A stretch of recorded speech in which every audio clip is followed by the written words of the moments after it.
Investing in Vancouver, Washington's real estate just got a tiny bit more difficult as of January 1st, 2024. It's not the end of short term rentals, so don't worry about that, but it is something that you're going to need to consider if you are purchasing here in Vancouver and it has a potential to be used in your long term investment strategy as a short term rental property. So, hi, my name is Cassandra Marks, also known as Realtor Cass, and I am your guide to absolutely everything Southwest Washington, Clark County, Vancouver, and even Portland. I am also a local and national investor, so I got you covered. If you have questions or even thinking about purchasing or investing in these areas that I listed earlier, shoot me an email, text, or DM on the socials at Realtor Cass, and we can talk over your goals. But today you are here to listen and chat over the new short-term rental regulations here in Vancouver. So as of January 1st, 2024, the city of Vancouver is now accepting permit applications, yeah, you heard me right, for its new short-term rental pilot program. First, let's define what Vancouver is calling a short-term rental. So a short-term rental is a residential property or portion of a residential property, something like a room, a guest house, an accessory dwelling unit, etc., that is available for rent for stays less than 30 days. This includes rentals available on websites such as Airbnb and VRBO. Now let's define what is not considered a short-term rental and by the city of Vancouver. And it is a dwelling unit or individual rooms within a dwelling unit that are rented to guests by short-term rental operators for fewer than 30 days consecutively. A short-term rental is not considered a hotel, a motel, or a bed and breakfast. So some short-term rentals, they don't include any of the following, all right? Stick with me here.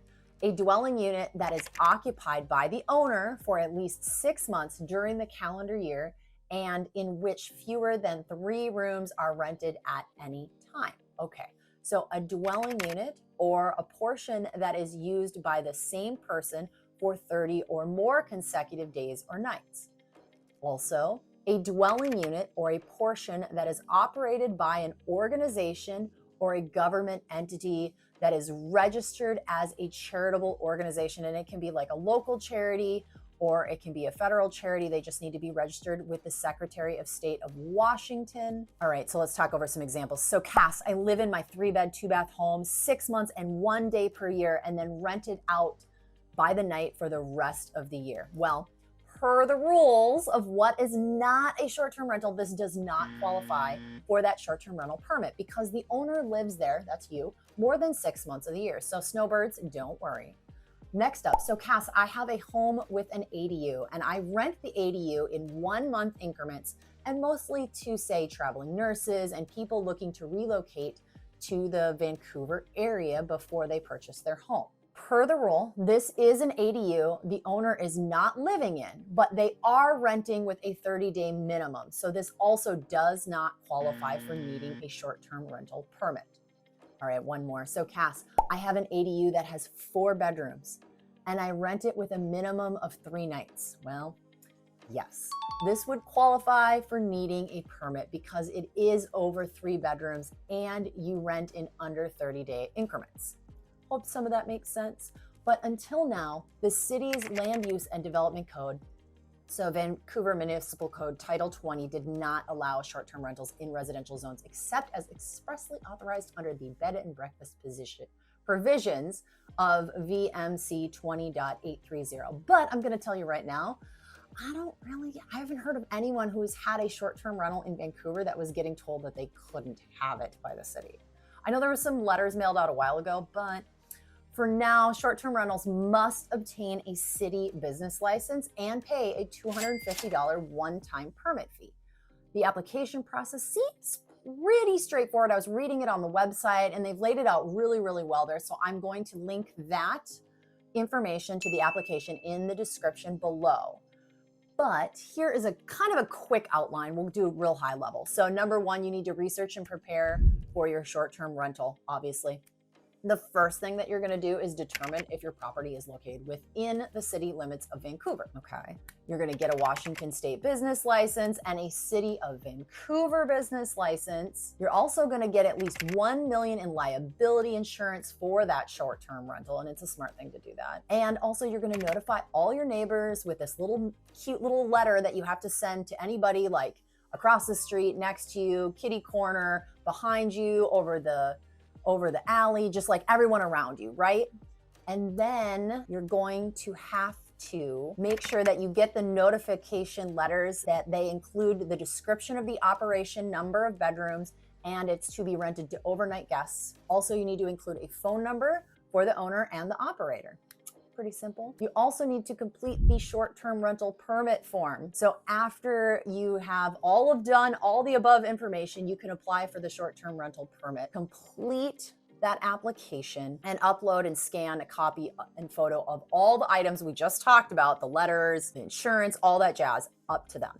Next, you're going to pay your fees. And if your application is approved, the city planner will email you a permit number, which is exciting because then you have that, and the total fees that you own. And number 4, you're going to have your approval, and the city will email you a certificate that you can post on site at your short-term rental. And I highly recommend that because you also need to include the City of Vancouver short-term permit number in all advertising on Airbnb, VRBO. While it's not required, it is recommended that the short-term rental certificate be posted on the site. So this is not set in stone requirement for this foreseeable future, but the pilot program will be tested for 24 months, so all of 2024 and all of 2025, to assess its effectiveness and determine maybe what changes are needed.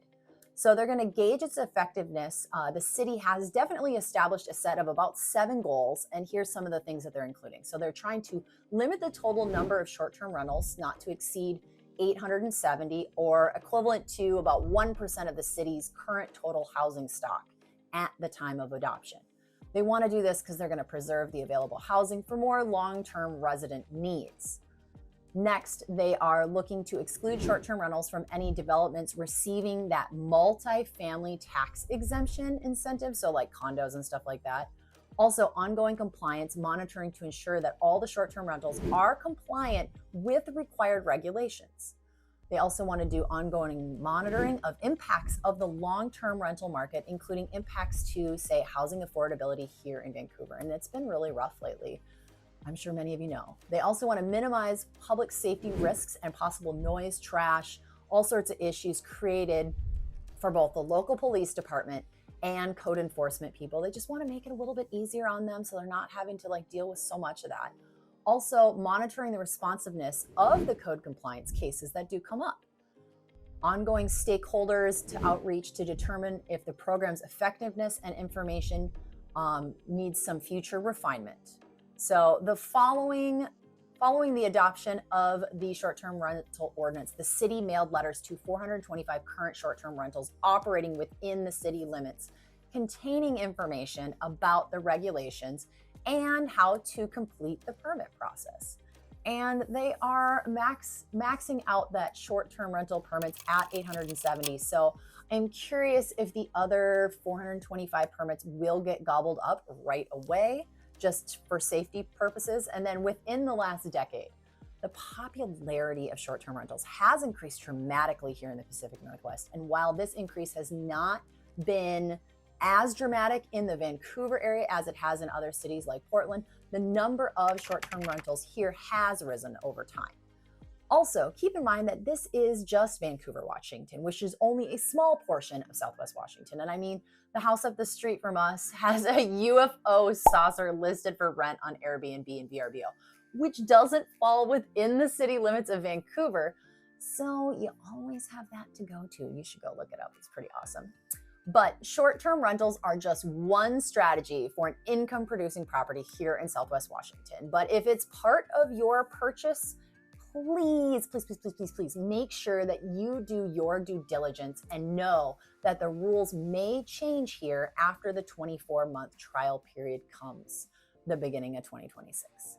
So if you don't want to deal with Vancouver, take a look at this video right here, and it is the 6 suburbs of Vancouver that you should know, and you might find another opportunity knocking at your door. Again, my name is Cassandra Marks, also known as Realtor Cass, and I am a farmer with a wee little real estate problem, and I hope you found this video informational. Thank you so much for spending time with me today, and until I see you again, bye.